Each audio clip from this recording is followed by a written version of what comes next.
Sigo leyéndote Libertad y creatividad en la educación de Rogers y Freiberg. Seguimos en la cuarta parte, ramificaciones filosóficas y respecto al valor. Capítulo 16. El objetivo, el funcionamiento pleno de la persona. ¿Qué es lo que buscamos? ¿Por qué deseamos lo mejor, entre comillas, cualquiera que sea la manera en que lo definamos, en la vida familiar, en la escuela, en la universidad, en la comunidad? A mi entender es porque esperamos desarrollar los mejores, entre comillas, seres humanos.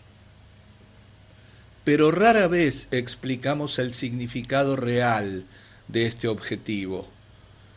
¿Qué clase de ser humano pretendemos desarrollar? Hace algunos años, escribiendo como terapeuta, traté de definir desde mi punto de vista este objetivo. No me excuso porque este capítulo está escrito dentro del marco de la terapia. Desde mi punto de vista, la mejor educación desarrollará una persona muy similar a aquella que produce la mejor terapia. Creo que resultaría beneficioso que maestros y educadores pensaran en este problema en algún contexto extraescolar. Les sería más fácil ver y enfocar con mayor precisión tanto los puntos en que concuerdan conmigo como los que no. Supongo que alguna vez todos hemos especulado sobre cómo serían las características de la persona ideal. Si la educación estimulara con la mayor eficacia el crecimiento y desarrollo de la persona, ¿qué clase de individuo resultaría? O, para hablar en el campo donde tengo más experiencia, supongamos que la psicoterapia se llevara a cabo de manera óptima. ¿Qué clase de persona se habría desarrollado? ¿Cuál es el hipotético punto final último del crecimiento y desarrollo psicológico? Trataré este tema desde el punto de vista de la psicoterapia, pero creo que las respuestas que pudiera formular serían igualmente aplicables a la educación, a la familia o a cualquier situación que tiene como objetivo el desarrollo constructivo de las personas. En realidad presento un problema. ¿Cuál es el objetivo? ¿Cuál es la persona ideal? Me he hecho estas preguntas a menudo y nunca me resultaron satisfactorias las respuestas corrientes. Son huidizas, demasiado relativas para ser útiles a una ciencia de la personalidad en pleno desarrollo. A menudo contienen un error encubierto que las hace insatisfactorias. Me refiero a la conocida noción de que la persona que terminó su terapia o que es totalmente madura está adaptada a la sociedad. Pero ¿a qué sociedad? ¿A cualquier sociedad al margen de sus características? No puedo aceptar esto. Pienso en el concepto implícito en la mayoría de los trabajos psicológicos que dice que una terapia eficaz es la que pudo llevar a una persona desde la categoría de lo patológico a la de lo normal. Pero hay demostraciones crecientes que indican que no existe acuerdo en cuanto a las categorías de diagnóstico como para que tengan significado práctico como conceptos científicos. Y aun cuando una persona se vuelva, entre comillas, normal, ¿es ese el mejor resultado que puede lograr la psicoterapia? Más aún, mi experiencia de los últimos años me ha despertado dudas acerca de si el término psicopatología no es una bolsa donde se arrojan todos los aspectos de la personalidad que los psicoterapeutas como grupo temen. Por estas y otras razones, una modificación del diagnóstico no es una descripción satisfactoria del resultado de una terapia. Si tomo otro tipo de concepto, encuentro que la persona que ha logrado un desarrollo psicológico óptimo es aquella que tiene una positiva salud mental. Pero ¿quién define salud mental? Creo que la clínica Menninger y el Centro de Estudios del Hombre darían definiciones totalmente diferentes. Y estoy seguro de que el Estado soviético daría aún otra definición. Acuciado por preguntas de este tipo, pienso en las características de una persona que termina su tratamiento psicoterapéutico en el caso en que éste haya sido eficaz. Quisiera compartir con ustedes algunas de estas especulaciones personales y tentativas. Mi deseo es formular un concepto teórico del objetivo último de la terapia o, en verdad, de la educación. Espero poder hacerlo salvando los errores que he señalado en otros conceptos, quizá en términos de una definición funcional y tests objetivos. El marco de referencia desde donde enfocamos el problema. Debo aclarar desde el principio que estoy hablando desde el marco de referencia de una terapia centrada en el cliente. Quizá cualquier psicoterapia eficaz llegue a los mismos resultados, aunque cada vez resulta más dudoso y por lo tanto deseo restringir mi campo de consideraciones. Supondré que esta persona hipotética de la que hablaré se ha sometido a una terapia extensa e intensa, centrada en el cliente, que ha sido tan eficaz como fuera posible desde el punto de vista teórico. Esto significa que el terapeuta ha sido capaz de entablar una intensa relación personal y subjetiva con su cliente, relacionándose no sólo como científico frente a su objeto de estudio, no como médico pendiente del diagnóstico y la cura, sino como persona frente a otra persona. Significa que el terapeuta siente a este cliente como una persona de valores propios incondicionales, al margen de su situación, su conducta o sus sentimientos. Significa que el terapeuta puede establecer la relación comprendiendo a su cliente, que no tiene barreras internas que le impidan sentir como su cliente en cada momento de la relación y que puede transferir parte de su comprensión empática a su cliente. Significa que el terapeuta ha ingresado en la relación de modo total, sin saber racionalmente a dónde lo llevará, satisfecho de crear un clima que liberará al cliente y le permitirá ser él mismo. Para el cliente, esta terapia óptima significa explorar los sentimientos cada vez más extraños, desconocidos y peligrosos que alberga dentro de sí. Solo puede explorar porque se da cuenta gradualmente de que es aceptado sin condiciones. Así se enfrenta con elementos de su experiencia que en el pasado habían sido negados a la conciencia por ser demasiado atemorizantes y amenazadores para la estructura de su sí mismo.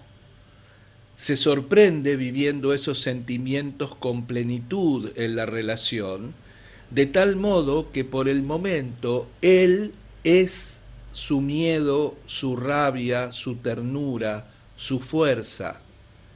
Y a medida que vive ampliamente estos sentimientos variados con todos los grados de intensidad, descubre que se ha vivido a sí mismo, que él es todos esos sentimientos. Su conducta cambia en sentido constructivo de acuerdo con la nueva percepción de su yo. Comienza a comprender que no necesita temer lo que implica la experiencia, sino que la acepta con más libertad como una parte de su sí mismo cambiante, en desarrollo. Este es el esquema de lo que sería el resultado óptimo de una terapia centrada en el cliente que presenté simplemente como introducción al problema principal. ¿Qué características de personalidad tiende a desarrollar esta clase de experiencia? Las características del individuo después de la terapia. ¿Cuál es el resultado último de la terapia ideal, de un desarrollo psicológico máximo? Trataré de contestar a esta pregunta basándome en los conocimientos adquiridos a través de mi experiencia e investigación clínicas, pero llevando todo a sus propios límites para que resulte más claro el tipo de persona que se desarrollaría si la terapia fuera por completo eficaz. A medida que pensaba la respuesta, me pareció bastante unitaria, pero con el fin de ser claro, la dividiré en 3 facetas. 1. Esa persona estará abierta a sus experiencias. Esta frase ha adquirido progresivamente un significado cada vez más definido para mí, opuesto a la actitud defensiva. Ya hemos dicho que ésta surge como defensa del organismo frente a vivencias que el sujeto percibe o anticipa como incoherentes con la estructura de su sí mismo. Para mantener la estructura del yo, se les otorga una simbolización distorsionada en la conciencia, y así pueden reducir su índole incoherente. El individuo se defiende de cualquier amenaza de alteración del concepto de sí mismo. Sin embargo, en la persona abierta a su experiencia, cualquier estímulo, sea originado en el organismo o en el medio, será transmitido por el sistema nervioso sin sufrir distorsión alguna debida a un mecanismo de defensa. No habrá necesidad del mecanismo de subcepción mediante el cual se alerta al organismo ante cualquier experiencia que amenaza su sí mismo. Por el contrario, aun cuando el estímulo sea una configuración de forma, color o sonido en el ambiente, una huella de la memoria o una sensación visceral de miedo, placer o disgusto, la persona la vivirá, la dejará entrar completamente en su conciencia. Quizá pueda añadir a este concepto un significado más vívido con el ejemplo de una entrevista grabada. Un joven profesional informa en su entrevista 48ª sobre la manera en que se ha abierto a algunas de sus sensaciones corporales, así como a otros sentimientos. Cliente. Me parece imposible que alguien pueda describir todos los cambios que siento, pero me doy cuenta de que recientemente tengo más respeto por mi estructura física y la considero con más objetividad. Quiero decir que no espero demasiado de mí. Así es como funciona. recuerdo que antes luchaba contra la sensación de cansancio que sentía después de cenar. Ahora, si estoy realmente cansado, no finjo estarlo y me siento fisiológicamente deprimido. Tengo la sensación de que criticaba de modo constante mi cansancio. Terapeuta, de modo que usted se permite estar cansado en vez de criticarse por sentirse así. Cliente, sí, que no debería estar cansado o algo por el estilo. Y en cierto modo me parece muy profundo que no pueda luchar más contra ese cansancio y que además sienta que no debo exigirme tanto, que estar cansado no es una cosa tan terrible. Creo que aquí puedo retomar el hilo de por qué debo ser como mi padre, por qué debo considerar estas cosas como él las considera. Por ejemplo, supongamos que yo estuviera enfermo, y cuando se lo decía parecía que manifiestamente hubiera querido hacer algo para solucionarlo, pero también exclamaba, Dios mío, otro problema más, o algo por el estilo. Terapeuta, no prueba nada malo en su contra. Cliente, sí, estoy seguro de que mi padre respeta tan poco su cuerpo como yo lo hacía. El verano pasado me disloqué el cuello, me lo torcí, lo oí sonar y todo. Me dolía mucho, al principio todo el tiempo, un dolor realmente agudo. Acudí a un médico y me dijo que no era grave, que se curaría por sí solo siempre que no lo inclinara mucho. Bueno, eso fue hace algunos meses. Ahora lo sigo sintiendo y no es mi culpa. Quiero decir que, terapeuta, no prueba nada malo en su contra. Cliente, no. Y una de las razones por las cuales me siento más cansado de lo que debiera es por todo este esfuerzo. Ya he arreglado una entrevista con uno de los médicos del hospital para hacerme una radiografía. De algún modo creo que se podría decir que estoy más sensible y objetivamente sensible a esta clase de hechos. Puedo decir con certeza que esta sensación se ha extendido a lo que como y a cuánto como. Este es realmente un cambio profundo, como he dicho. Y por supuesto la relación con mi mujer y mis dos hijos es, bueno, usted no la reconocería si pudiera verme en mi interior. Quiero decir que no hay nada más hermoso que sentir real y auténticamente amor por los propios hijos y al mismo tiempo recibirlo. No sé cómo expresarlo. Mi mujer y yo respetamos más a Julia y notamos un tremendo cambio en ella. Realmente es algo muy profundo. Terapeuta, me parece que usted está diciendo que se puede escuchar mejor a sí mismo. Si su cuerpo dice que está cansado, usted lo escucha y le cree en vez de criticarlo. Si siente dolor, usted puede escucharlo. Si tiene amor hacia su mujer e hijos, usted lo puede sentir y esto se manifiesta también en ellos. Aquí, en este extracto breve pero simbólicamente importante, se pueden apreciar muchas de las ideas que he tratado de explicar acerca de estar abierto a las propias experiencias. Anteriormente no podía sentir con libertad un dolor ni una enfermedad porque significaba que iba a ser desaprobado. Tampoco podía sentir ternura o amor por sus hijos porque estos sentimientos significaban debilidad y debía mantener la apariencia de ser el más fuerte. Pero ahora está abierto auténticamente a las experiencias de su organismo.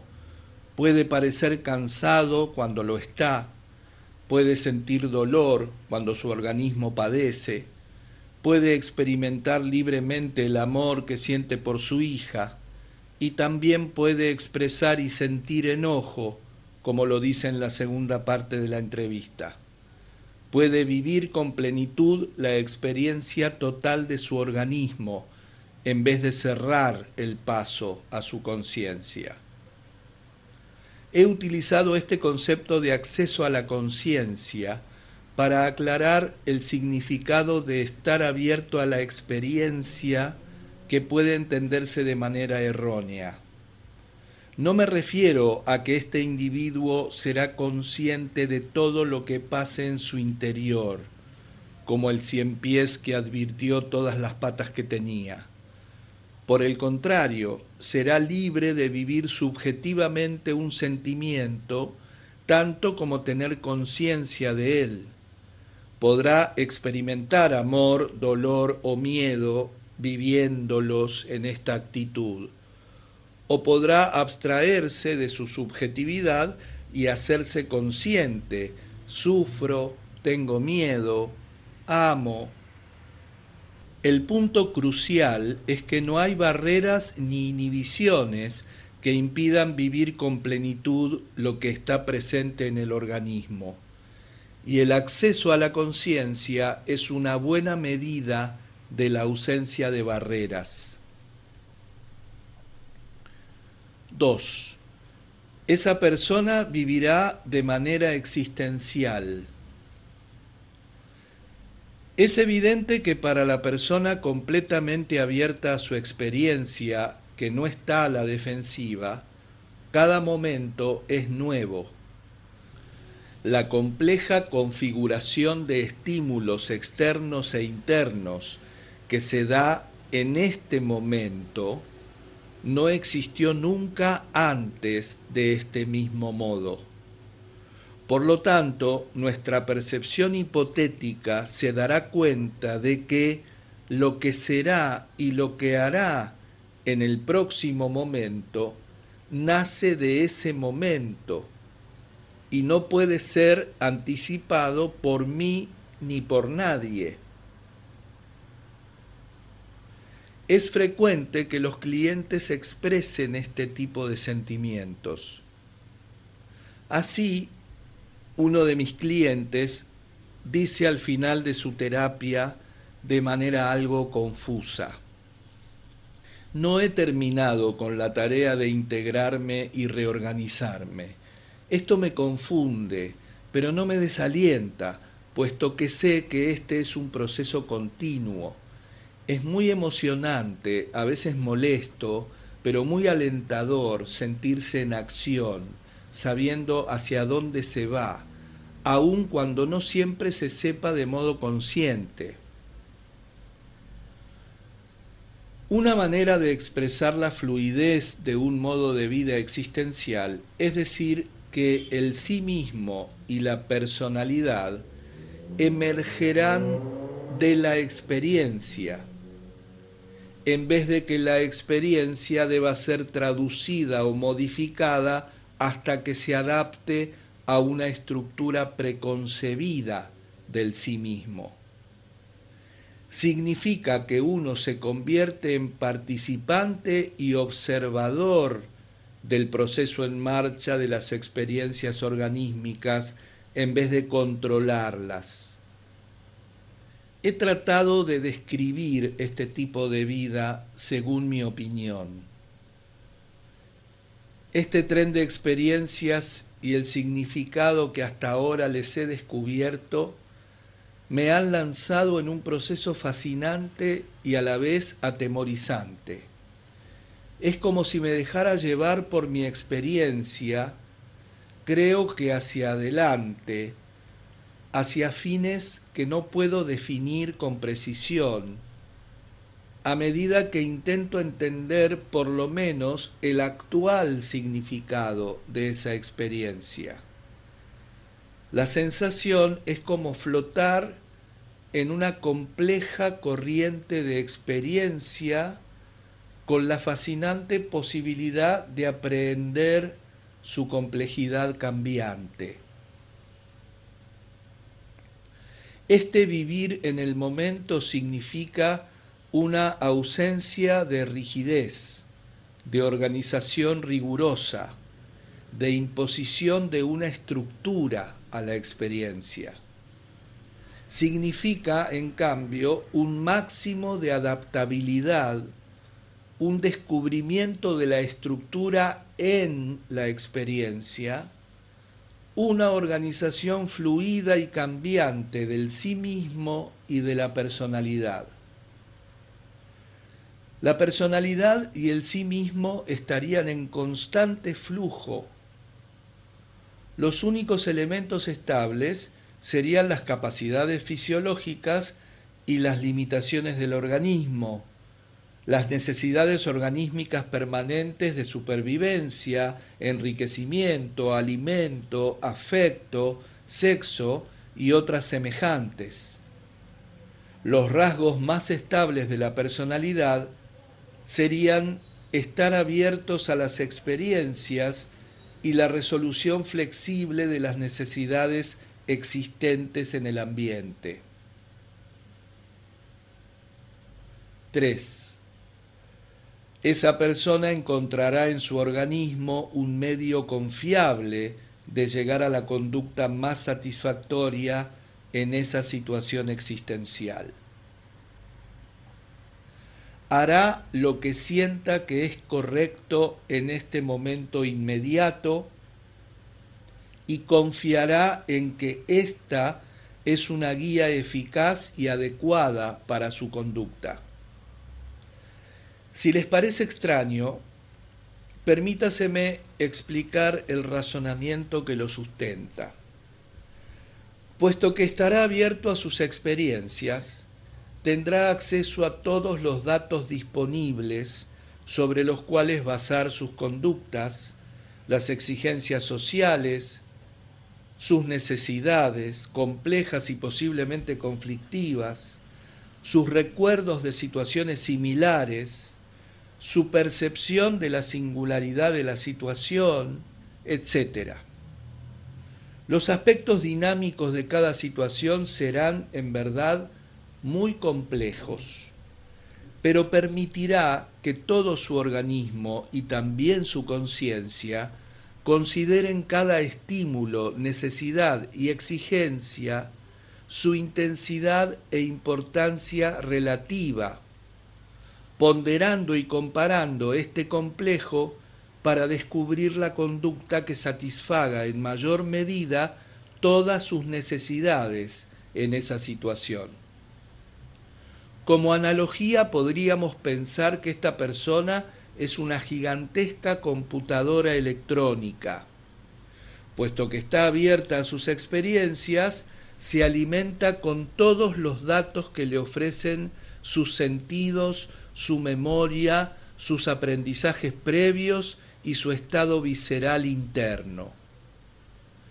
Esta máquina toma todas estas numerosas presiones y fuerzas que constituyen sus datos y rápidamente computa la conducta que resultará el medio más económico de satisfacer las necesidades en esta situación existencial.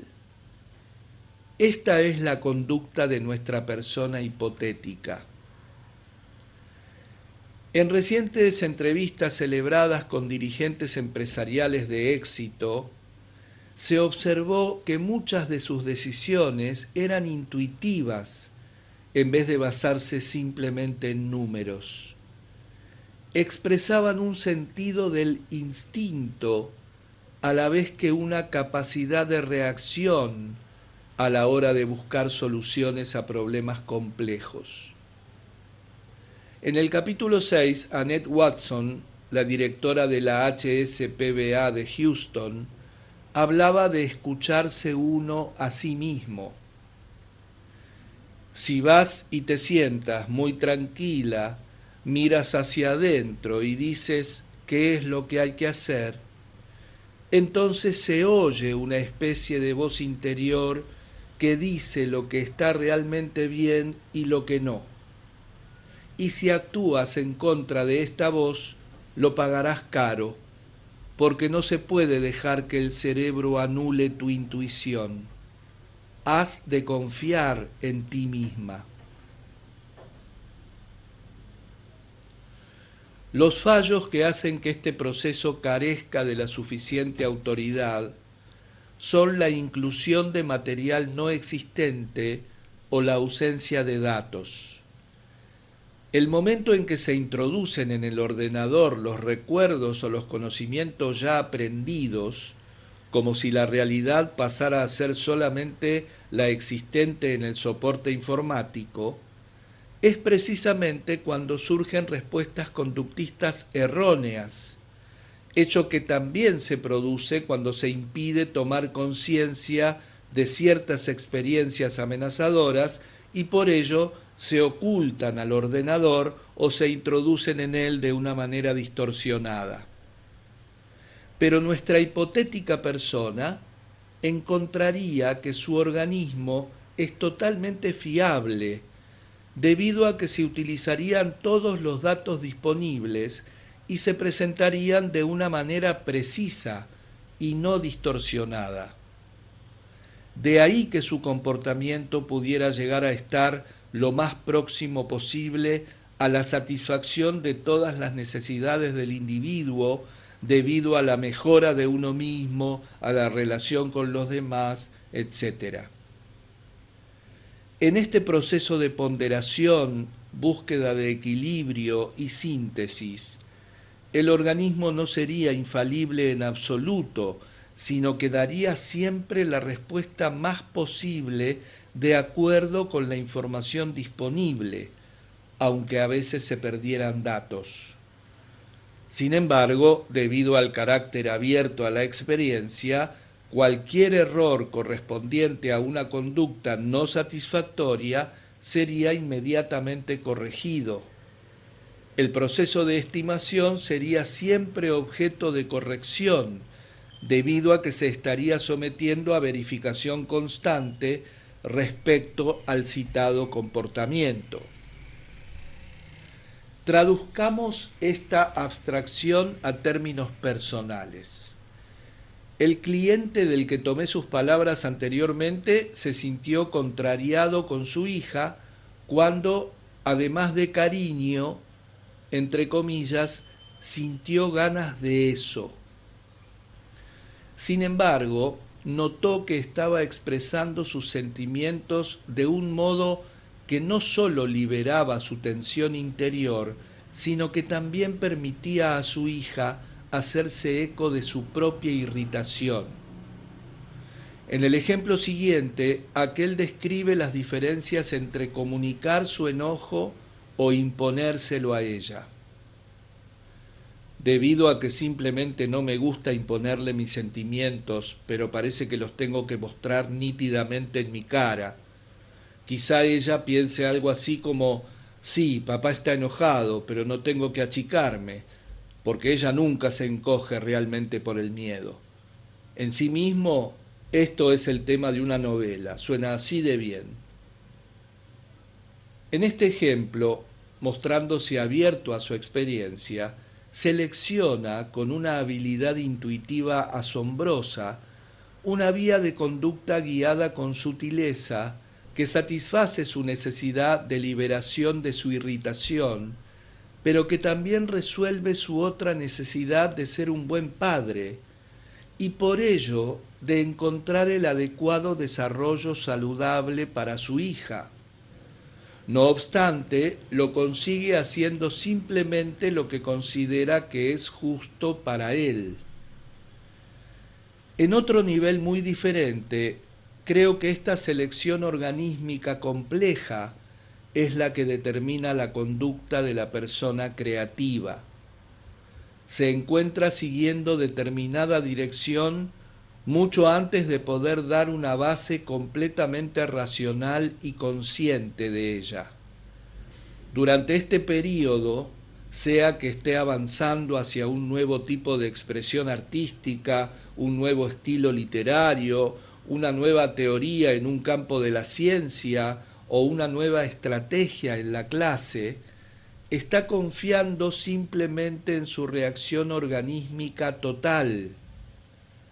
Tiene la certeza de que está en el buen camino, aunque no pueda predecir cuál será el punto final de esta aventura. Creo que también este es el tipo de conducta característico de la persona que se ha beneficiado con la terapia o cuya experiencia educativa le ha brindado la posibilidad de aprender a aprender. La persona que funciona plenamente. Me gustaría unir estas tres líneas de razonamiento con un hilo descriptivo más unificado. Parece que el individuo que ha pasado por una experiencia teóricamente óptima de crecimiento personal, sea una terapia centrada en el cliente o alguna otra experiencia de aprendizaje y desarrollo, es una persona que ha alcanzado plenitud de funcionamiento. Es capaz de vivir plenamente en y con cada uno de sus sentimientos y reacciones. Utiliza todo su equipo orgánico para sentir con la mayor exactitud posible la situación existencial desde dentro y desde fuera.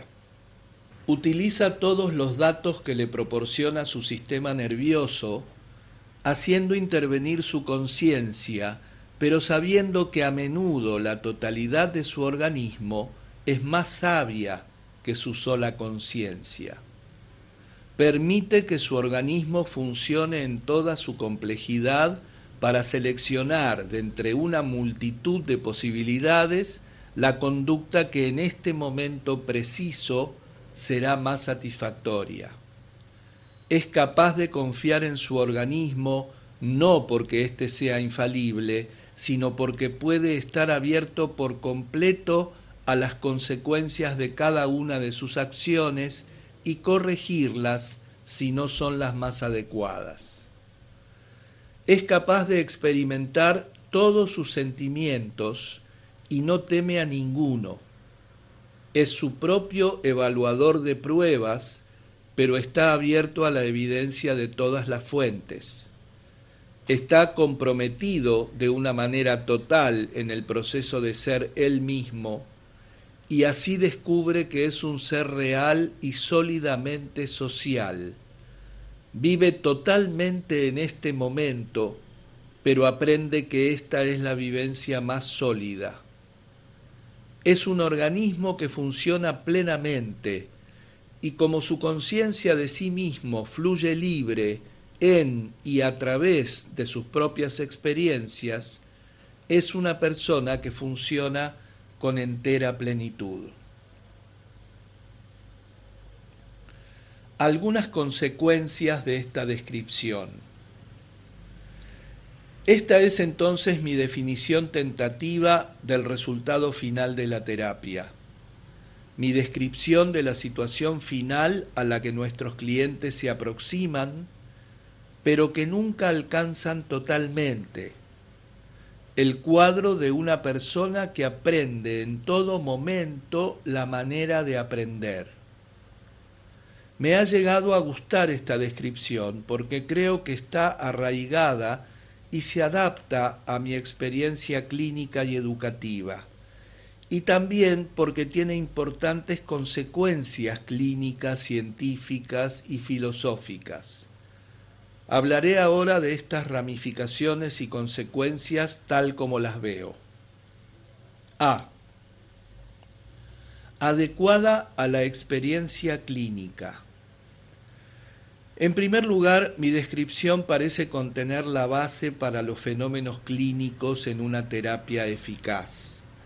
Ya hemos señalado el hecho de que el cliente establece el lugar de la evaluación dentro de sí mismo, actitud que es coherente con el concepto de confianza en su propio organismo.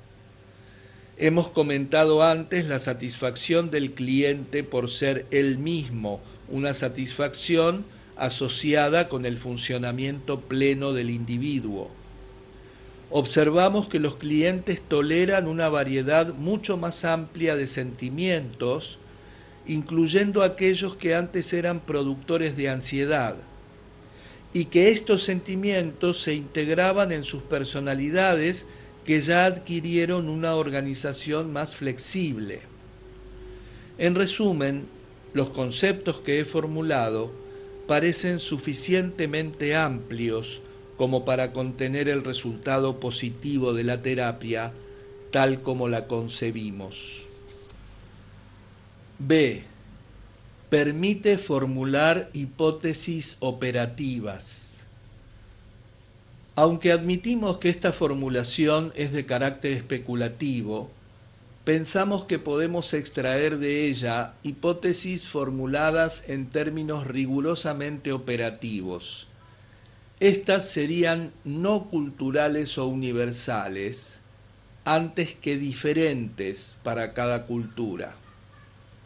Es obvio, sin embargo, que los conceptos formulados no son fáciles de probar o medir, pero con los crecientes avances en el terreno de la investigación psicológica, creemos que no es absurdo pensar en la posibilidad de que sean medidos. C. Explica una paradoja del desarrollo personal.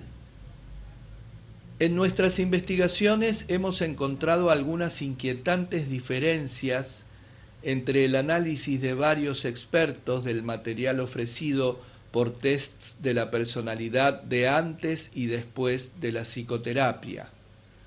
En clientes cuyo progreso en la terapia fue comprobado mediante otros medios, hallamos contradicciones en la interpretación de los expertos de los tests de personalidad. En suma, los psicólogos que están orientados estrictamente hacia el diagnóstico de la personalidad y que comparan al individuo con normas generales, tienden a preocuparse por lo que ellos llaman carencia de defensas de la personalidad o por el grado de desorganización que ofrecen al concluir la terapia. Quizá les preocupe que la persona se está haciendo pedazos, entre comillas. El psicólogo de orientación terapéutica piensa que estos indicadores demuestran una mayor fluidez, una mayor apertura hacia la experiencia, una organización de personalidad más existencial que rígida. En mi opinión, es posible que la flojedad, entre comillas, la receptividad de la persona que está en proceso de desarrollo pueda considerarse según normas de la población, como una desviación de esas reglas, como un ser no normal, entre comillas. Pero estas mismas cualidades pueden indicar que el desarrollo personal está rubricado por un cierto grado de desorganización al que sucede un período de reorganización. El dolor de los nuevos aprendizajes, de la aceptación de nuevas facetas dentro de uno mismo, el sentimiento de incertidumbre, vacilación e incluso torbellino son parte integral del placer y la satisfacción de ser uno mismo más plenamente, de funcionar como un todo. Esta es para mí la explicación de lo que de otro modo sería una confusa paradoja. D. La creatividad como un resultado. Uno de los elementos que más me agrada de esta formulación teórica es que la persona descrita es creativa. Al final del tratamiento puede llegar a ser una de las personas autorrealizadas de las que hablaba Maslow. Este tipo de individuo abierto a sus experiencias, confiado en su capacidad para establecer nuevas relaciones con su medio, no es raro que elabore productos creativos ni que lleve una existencia de creación. No necesitará estar adaptado a su cultura y ciertamente no será un conformista. En cualquier época y en cualquier cultura vivirá de manera constructiva y su armonía con la cultura existirá en la medida en que lo exija la satisfacción de sus necesidades. En algunas situaciones culturales quizás se sienta infeliz, pero seguirá siendo él mismo y comportándose de modo que satisfaga en el mayor grado posible las necesidades más profundas que siente. Un estudioso de la evolución reconocerá en este tipo de personas a las más aptas para sobrevivir en condiciones ambientales cambiantes. Será capaz de producir de modo creativo una adaptación sólida a condiciones nuevas o antiguas. Será la vanguardia adecuada de la evolución humana. Se basa en que la naturaleza humana es fidedigna. Uno de los aspectos de mi criterio es que la naturaleza básica del ser humano, cuando se puede expresar libremente, es constructiva y confiable. Para mí, esta es una conclusión ineludible de más de 40 años de experiencia en psicoterapia. Cuando hemos liberado al individuo de su actitud defensiva básica para que esté abierto a una amplia gama de sus propias necesidades y de exigencias ambientales y sociales, podemos confiar en que sus reacciones son positivas, progresistas y constructivas. No necesitamos preguntar quién lo socializará, puesto que una de sus necesidades más profundas es la unión y comunicación con los demás. Cuando es plenamente él mismo, no le queda otro camino que la socialización realista. No necesitamos preguntar quién controlará sus tendencias agresivas, puesto que si está abierto a todos sus impulsos, su necesidad de recibir y dar cariño será tan fuerte como la de golpear o de apoderarse de algo para sí. Será agresivo en situaciones adecuadas a esta reacción, pero no tendrá necesidad de agredir sin razón. Su conducta total, en este aspecto como en otros, será equilibrada y realista. Estará adecuada a la supervivencia y enriquecimiento de un animal altamente social. Tengo cierta antipatía por el concepto prevaleciente de que el hombre es básicamente irracional y de que si no se controlaran sus impulsos, estos lo llevarían a la destrucción de sí mismo y de los demás. La conducta del hombre es totalmente racional. Avanza con su complejidad ordenada hacia los fines que quiere lograr su organismo. La tragedia de muchos de nosotros es que nuestras defensas no nos dejan ver esta racionalidad, de modo que conscientemente estamos avanzando en una dirección mientras que orgánicamente lo hacemos en otra. Pero nuestra persona hipotética no tendrá estas barreras y participará de la racionalidad de su organismo. El único control de sus impulsos que existirá y que será necesario es el del equilibrio natural e interno de una necesidad en oposición a otra, y el descubrimiento de las conductas que se aproximan más a la satisfacción de todas sus necesidades. Nuestro individuo hipotético desconocerá la experiencia de la extrema satisfacción de una necesidad, agresión, sexo, etc., a costa de la satisfacción de otras, compañerismo, relaciones afectuosas, etc., experiencia común en los sujetos de fuerte actitud defensiva. Participará en las complejas actividades autorreguladoras del organismo, los controles termostáticos, psicológicos y fisiológicos, de manera que pueda vivir en armonía consigo mismo y con los demás. Una conducta confiable pero no predecible. Esta concepción de la persona ideal tiene ciertas consecuencias relacionadas con la predicción que considero fascinante contemplar.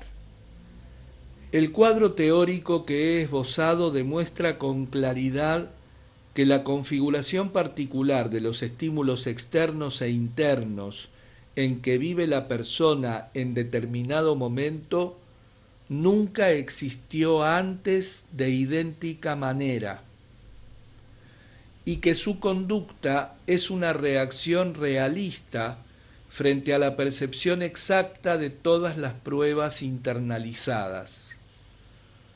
Por lo tanto, esta persona considerará que su conducta es confiable, pero no predecible. Si entra en relación con una persona autoritaria, por ejemplo, no podrá predecir cuál será su conducta. Dependerá de la conducta de esta figura autoritaria y de sus propias reacciones inmediatas, deseos, etc. Tiene la seguridad de que actuará de manera adecuada, pero no puede saber de antemano qué es lo que hará. Mis clientes han expresado este punto de vista muchas veces y creo que es muy importante. Pero lo que he dicho para el cliente también será igualmente cierto para el científico que estudia su conducta. Este encontrará lícita la conducta de esta persona, podrá explicarla a posteriori, pero no pronosticará o predecirá el comportamiento específico del sujeto. Las razones son las siguientes. Si la conducta de nuestra persona hipotética está determinada por la percepción exacta de todas las pruebas que existen en ese momento y sólo por esas pruebas, quedará claro cuáles son los datos que se requieren para predecirla.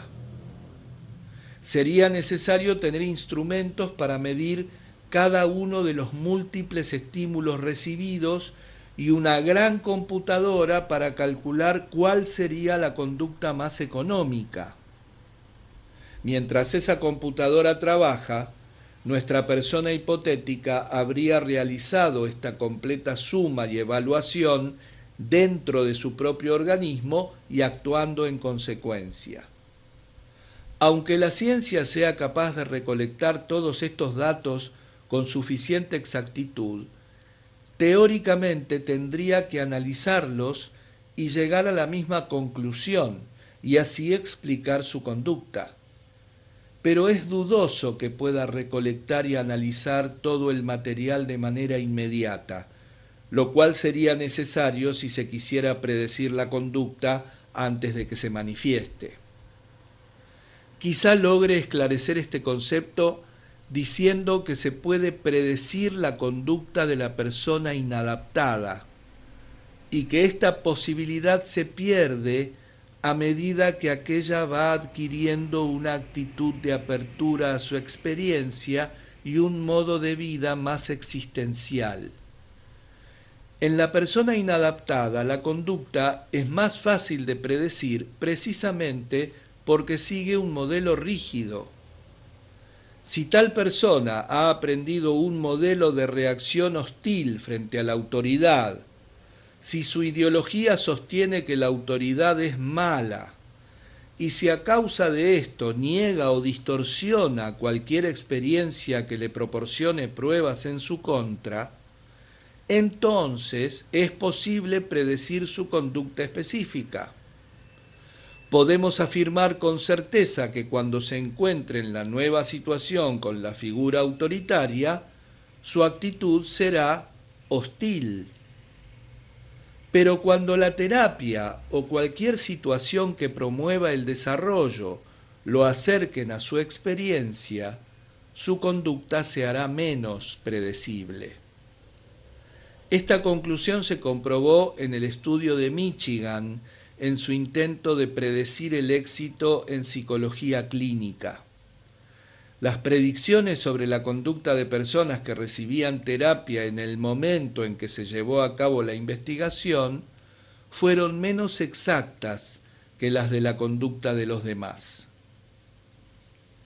Uno de los puntos en que se apoya esta observación es lo que se dice comúnmente de que el propósito a largo plazo de la psicología como ciencia es la predicción y el control de la conducta humana, una frase que en mi opinión ha tenido funestas consecuencias filosóficas.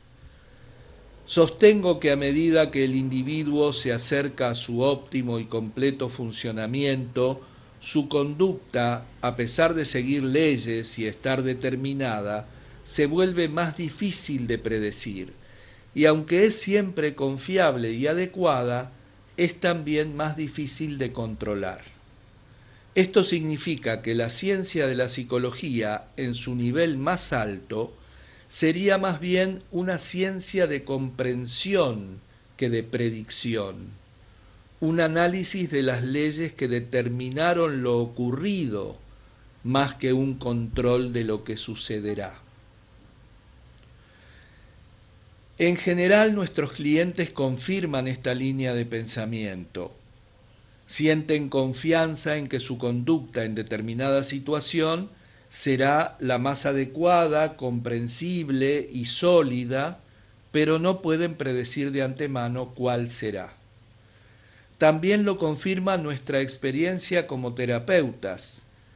Creamos una relación en donde la persona puede descubrirse a sí misma, ser ella misma, aprender a actuar más libremente, pero no podemos pronosticar el contenido específico de la futura afirmación, de la próxima fase de la terapia o de la solución que encontrará el cliente para determinado problema.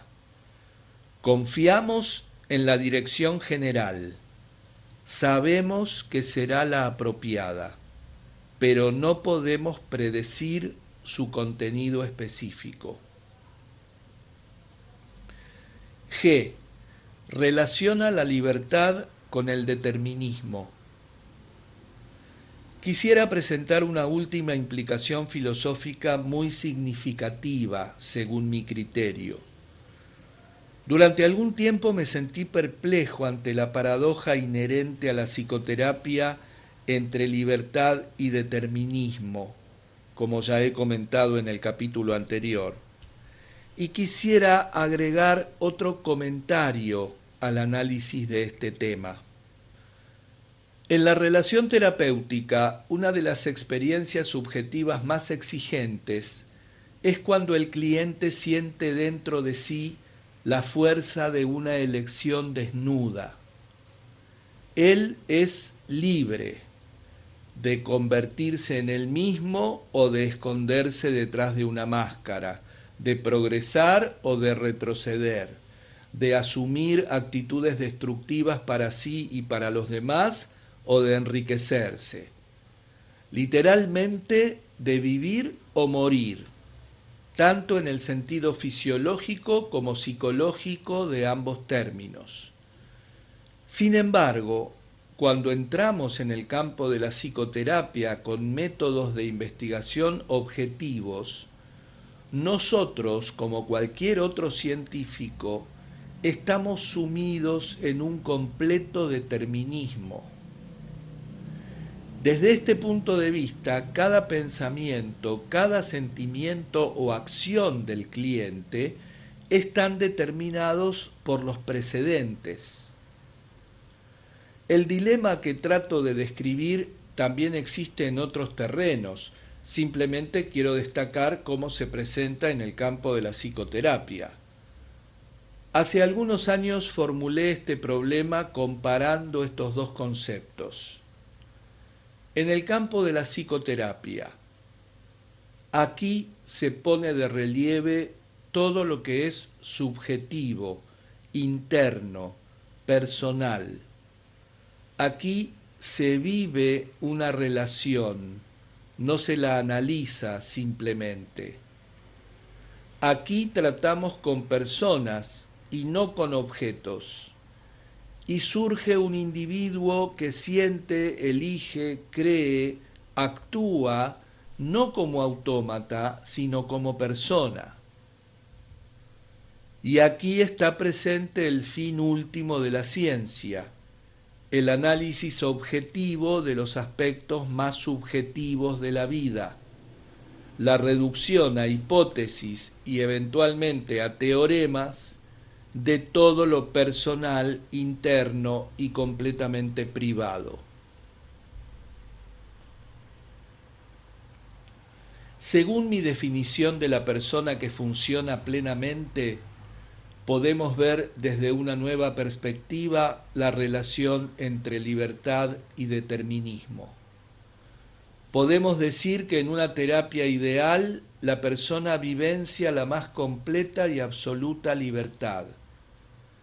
Desea o elige el curso de acción más económico en función de los estímulos internos y externos, porque esta conducta será la que le brindará mayores satisfacciones.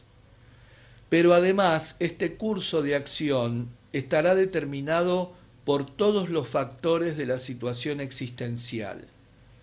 Comparemos esta situación con la de la persona en quien prevalece la actitud defensiva.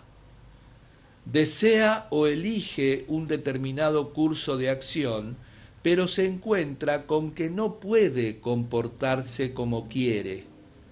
Está determinada por los factores de la situación existencial, pero allí están incluidos su actitud defensiva y su negación o distorsión de algunos de los datos más importantes. Por lo tanto, su conducta no será la más satisfactoria, pues está determinada, no es libre de elegir con eficacia.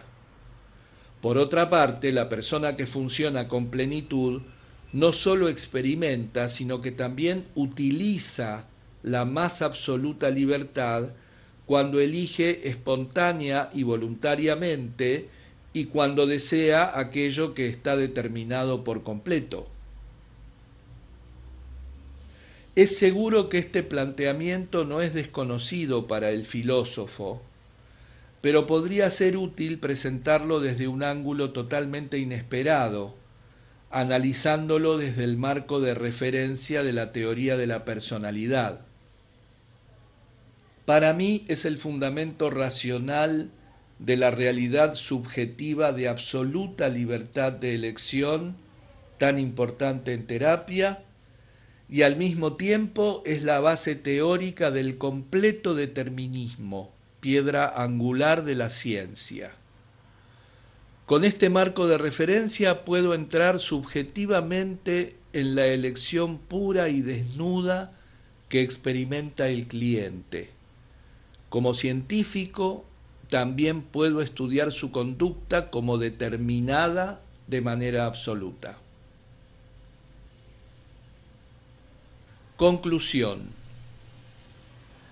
Este es mi modelo teórico de las personas que surgen de la terapia o de una situación educativa ideal.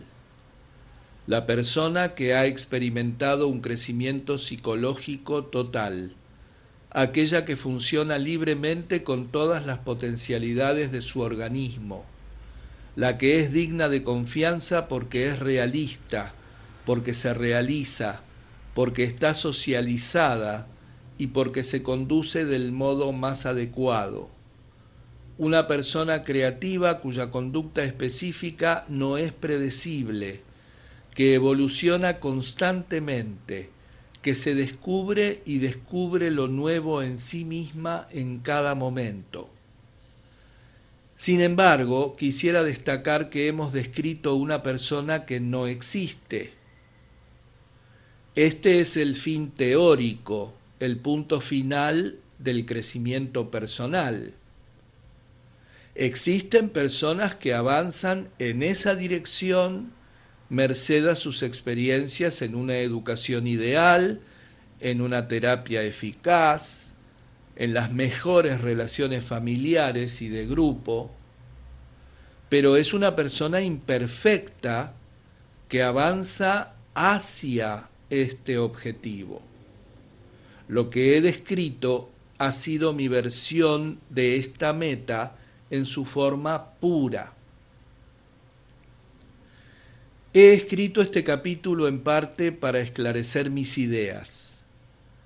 ¿Qué clase de personas asisten a mis clases, a mis grupos, a mi terapia? Pero más importante es que lo he escrito para obligar a los educadores a pensar con mayor profundidad en sus propios objetivos. Durante tanto tiempo ha prevalecido la suposición de lo que constituye un hombre educado, que nunca nos enfrentamos con el hecho de que esta cómoda definición es completamente irrelevante para la sociedad moderna. De modo que este capítulo constituye un desafío para educadores de todos los niveles.